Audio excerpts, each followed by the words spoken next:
वज़ीर आज़म शहबाज शरीफ ने कहा है कि अमरीका से ताल्लुकात बेहतर और चीन के साथ मिलकर CPEC-2 पर काम कर रहे हैं। वज़ीर आज़म ने कहा कि भारत के खिलाफ जंग में फतह के बाद आलमी सतह पर पाकिस्तान का वक़ार बुलंद हुआ। फौज ने दलेरी और महारत के साथ दुश्मन का मुकाबला किया।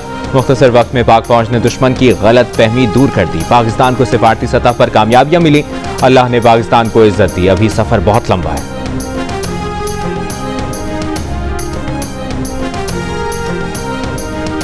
अपोजिशन लीडर उमर अयूब का चीफ जस्टिस ऑफ पाकिस्तान से 9 मई मुकदमात के ट्रायल में इंसाफ के उसूलों की मुबैना खिलाफ वर्जियों का नोटिस लेने का मुतालिबा। चीफ जस्टिस ऑफ पाकिस्तान को खत लिख दिया। कहा 9 मई केसेस में ट्रायल शफाफ नहीं हो रहा। PTI अरकान और वर्कर्स को सियासी इंतकाम का निशाना बनाया जा रहा है। सुप्रीम कोर्ट मुदाखलत करे। बानी PTI ने अपने बच्चों को पाकिस्तान आने से रोक दिया। जराये के मुताबिक बानी PTI ने कासिम और सुलेमान को हिदायत की है कि पाकिस्तान ना आए। मुबैना तौर पर बानी PTI के दोनों बेटे अपने वालिद की रिहाई की तहरीक चलाने के लिए पाकिस्तान आना चाहते थे।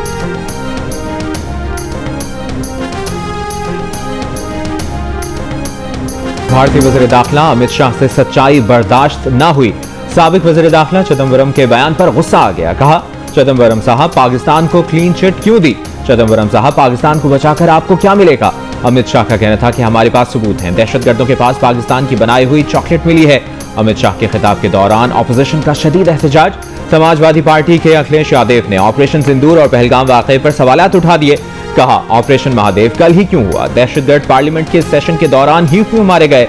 हमारे बेहतरीन एयरक्राफ्ट की लीमो मिर्च लगाकर पूजा की गई, वो कितना उड़े?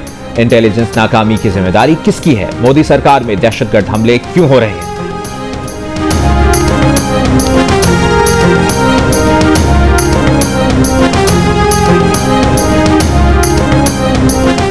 अक्टूबर में चीनी 256 रुपए किलो। चीनी दरामद की टेंडर जारी। बाहर से मंगवाई गई चीनी पोर्ट पर 176 रुपए किलो पड़ेगी। उस पर 80 रुपए टैक्स लगेगा। यूं ये कीमत हो जाएगी 256 रुपए फी किलो। इसमें डीलर्स और रिटेलर्स का मुनाफा भी शामिल होना बाकी है। कौमी असेंबली की पब्लिक अकाउंट्स कमेटी को सेक्रेटरी सनत और पैदावार ने सारा हिसाब किताब समझा दिया। दूसरी जानिब डीलर्स और शुगर मिल्स मालिकान के दरमियान चीनी की खरीदो फरोख्त का तनाज़ा आज भी हल न हो सका। शुगर डीलर्स को आज भी चीनी 165 रुपए किलो पर नहीं मिली। बाजार में आज भी चीनी की सप्लाई मुअत्तल। 2 दिन में लाहौर से चीनी का स्टॉक खत्म होने का खदशा। कराची और कोयटा में चीनी की रिटेल कीमत 190 रुपए तक पहुंच गई। इस्लामाबाद में चीनी की कीमत 200 रुपए फी किलो को छू गई।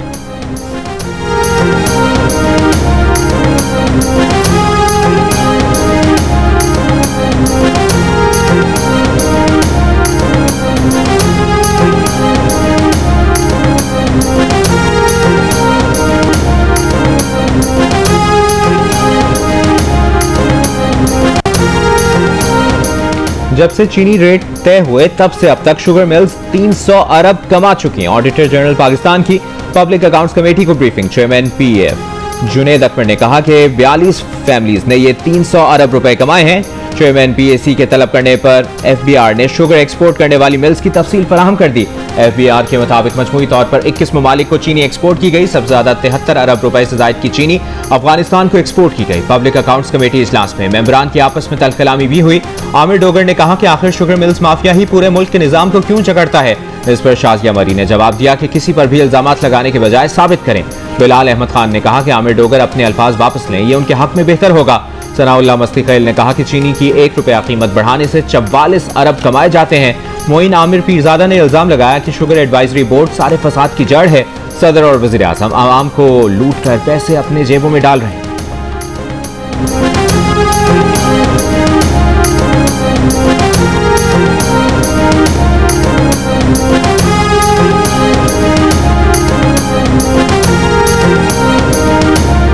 हुकूमती हल्कों की तरफ से तो ये बात की जा रही है कि हलीमा खान ने पार्टी को हाईजैक कर लिया और पार्टी के मामलात में मुदाखलत कर रही हैं। नून लीग को तुम ले लो। नून लीग कह रही है इनको अपनी पार्टी तो संभाल ले। इनको PTI की क्यों फिक्र पड़ी रही है? अपनी पार्टी तो उनसे संभलती नहीं है। इनकी असल में पार्टी है कौन सी?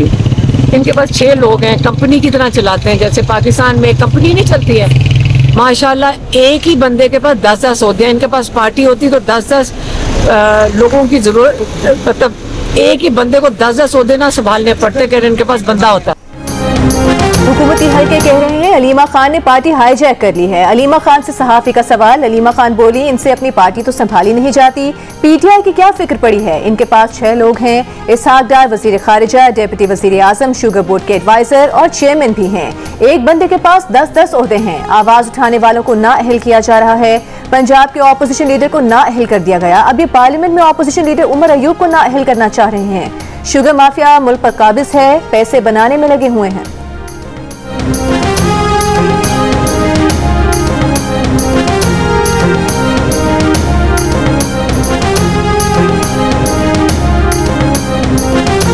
चेयरमैन पीटीआई बैरिस्टर गौहर का कहना है कि दीवार पर लिखा नजर आ रहा था, हमारे लोगों को नाअहल किया जाएगा। इलेक्शन कमीशन ने जल्दी दिखाई। इलेक्शन कमीशन वजाहतें देने के बजाय आइन और कानून फॉलो करे। ऑपोजिशन को नाअहल करने से बेहतर है होश के नाखुन ले। 10 साल तो क्या, अगर उम्र कैद भी हो तो इलेक्शन कमीशन को सुनना पड़ता है। अदालतें मर्जी का वकील करने का वक्त ही नहीं दे रही। फेयर ट्रायल के तकाजे पूरे नहीं किए जा रहे। एक सवाल पर बैरिस्टर गौहर ने कहा कि बानी पीटीआई के बच्चों से बराह रास्त राब्ता नहीं, अपने वालिद के लिए आना उनका हक है। अगर वो आए तो पुरजोश इस्तकबाल करेंगे।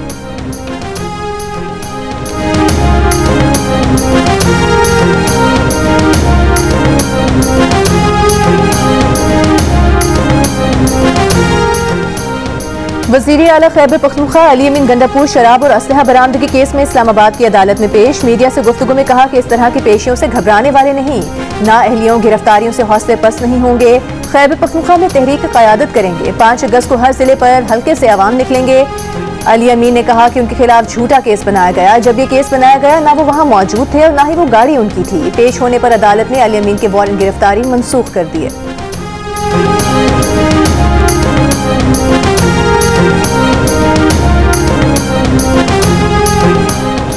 गवर्नर खैबर पख्तूनख्वा फैसल करीम कुंडी ने कहा है कि हुकूमत ने सूबे को दहशतगर्दों के हवाले किया हुआ है। अमन अमान के क़याम में संजीदा नहीं, करप्शन, नौकरियां बेचना और पैसा कमाना सूबाई हुकूमत का 1 पॉइंट एजेंडा है। सूबाई हुकूमत लाइव स्टॉक की गाड़ियां भी खा गई। ऑपोजिशन के पास असेंबली इजलास बुलाने के लिए अक्सरियत आ चुकी है। अमन अमान से मुतालिक असेंबली इजलास की रिक्वेजिशन करेगी।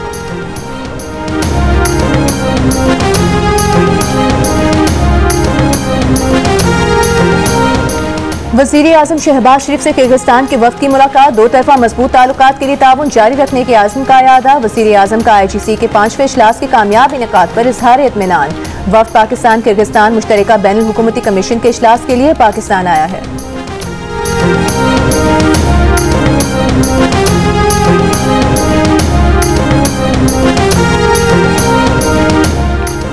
कराची के इलाके बोर्ड बेसिन थाने की हदूद में समंदर के करीब से खातून और मर्द की लाशें मिलने का मुकदमा सरकार की मुतय्यद में बोर्ड बेसिन थाने में दर्ज। लाशों की शनाख्त फिंगरप्रिंट से की गई है। मेडिकल लीगल रिपोर्ट के मुताबिक दोनों को सर पर करीब से गोली मारी गई।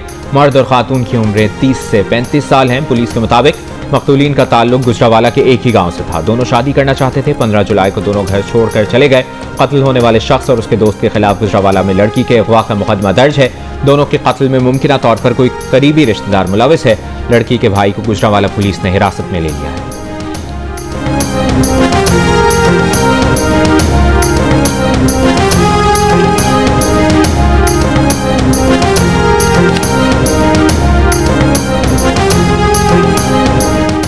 नौशेरो फिरोज में लड़की से मुबैना ज्यादती और कत्ल के मुकदमे में नामजद दोनों मुल्जिमान भाइयों का 3 रोजा जिस्मानी रिमांड पुलिस के हवाले कर दिया गया। पुलिस का कहना है मुबैना ज्यादती की शिकार लड़की का फैसला करने वाले वडेरे के खिलाफ भी कार्रवाई की जाएगी।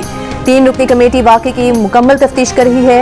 नौशेरो फिरोज में मरने वाली 15 साल लड़की के वालिद की मुद्दत में मुकदमा दर्ज। मुकदमे में कहा गया है कि वडेरे ने फैसला करके फरीकैन पर 4 लाख रुपए जुर्माना आयद किया था और बेटी के मुल्जिम से शादी कराने का फैसला किया था। ताहम मुल्जिम और उसके भाई ने इतवार के रोज लड़की को जहरीली गोलियां खिलाकर कत्ल कर दिया था।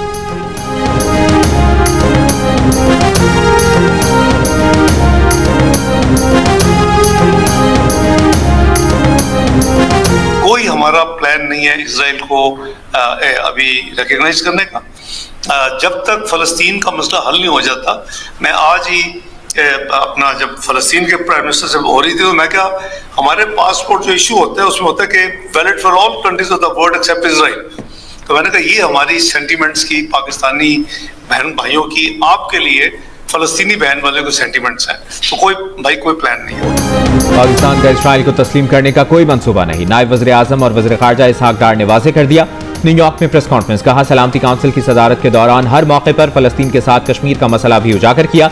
इसहाक डार ने अमरीकी वज़ीर ख़ारजा मार्को रूबियो से मुलाकात और पीर को हुई टेलीफोनिक कॉल को मुफीद करार दिया। कहा अमरीकी वज़ीर ख़ारजा को बावर कराया कि मुज़ाकरात के बगैर खित्ते में अमन मुमकिन नहीं। तिजारत और टैरिफ से मुतालिक भी बात की गई। अगले 2-3 दिनों में टैरिफ पर मुआहदे तय पाने का इम्कान है। भारत के साथ बातचीत पर इसहाक डार बोले कि डायलॉग होगा तो जामे होगा। भारत जब चाहे जामे मुज़ाकरात के लिए तैयार है। भारत सिंतास मुआहदे को एकतरफा तौर पर खत्म नहीं कर सकता। बानी पीटीआई से मुतालिक सवाल पर इसहाक डार ने कहा कि जब आप हथियार उठाते हैं तो कानून अपना रास्ता बनाता है। बानी पीटीआई के खिलाफ केसेस अदालती मामला है।